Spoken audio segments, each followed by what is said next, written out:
our top story today is just that this trade war, but this time it's south of the border.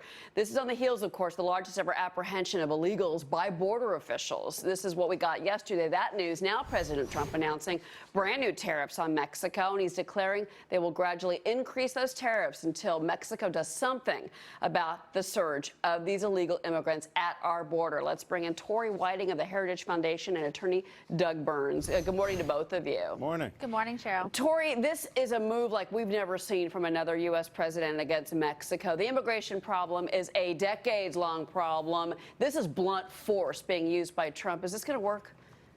Well, here's the thing, Cheryl. There's no doubt that the American people are harmed by this crisis and this illegal immigration coming over our border. But the problem is that these tariffs are just going to be additional taxes on the American people. And we've seen that to be an ineffective strategy. Just look at China, for example. We haven't had a resolution there, and I don't think it'll work in this case either. Well, you know, Senator Chuck Grassley, who's always been a big supporter of the president, actually has made a statement I want to show our viewers. He said this is a misuse of presidential tariff authority and counter to congressional intent. It would seriously jeopardize passage of USMCA. And Doug, Goldman Sachs out with a note this morning saying the exact same thing. This puts our trade agreement in doubt with Mexico and Canada. Well, there are some tricky legal aspects. Obviously, the relationship to NAFTA, the relationship to the Mexico-Canada-U.S. agreement, of course.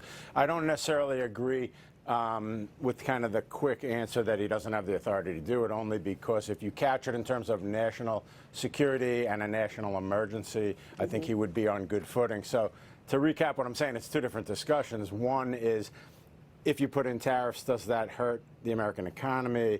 You know, but the other discussion is legally, sort of my area, right. which is I believe he has the authority to do it. He does have the authority. I was going to ask you that because from my understanding is, and this is from our reporting from Ed Lawrence in Washington last night, was that late last night, that basically this now reverts back to NAFTA rules because Congress has not approved USMCA. Is that a correct statement? Yes, and there's this particular statute from 1977. I don't have it exactly right. National Emergency Power Act. And, you know, under that, on a presidential declaration of an emergency at the border, which we had, and also the idea that it affects national security somehow, that creates the legal justification, Cheryl. Well, the political side of this, Tori, and I know this is your wheelhouse, is that the Mexicans have already responded. I want to show you this tweet, and it's some pretty harsh language. I mean, I'm not sure they're going to take this, you know, sitting down. Here was Kenneth Smith Ramos. He said if the U.S. does this, it would violate NAFTA as well as WTO commitments, considering that Mexico exports upward of $350 billion.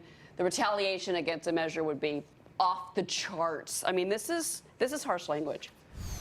Well, just simple, you know, off the back of the envelope calculations, see that if these tariffs go into full effect come October, that we could be looking at an additional tax of about $200 billion on the American people annually. That is massive, and there is no doubt that Mexico will absolutely retaliate in kind, and we're just looking at another trade war that we don't need and we shouldn't have to deal with. Yeah, well, and also, Doug, I keep thinking about the legal side of this. I'm wondering how U.S. automakers are going to respond today. You know, the sun isn't quite up, but you know that a lot of CEOs are going to be ready to put out their statements, we think.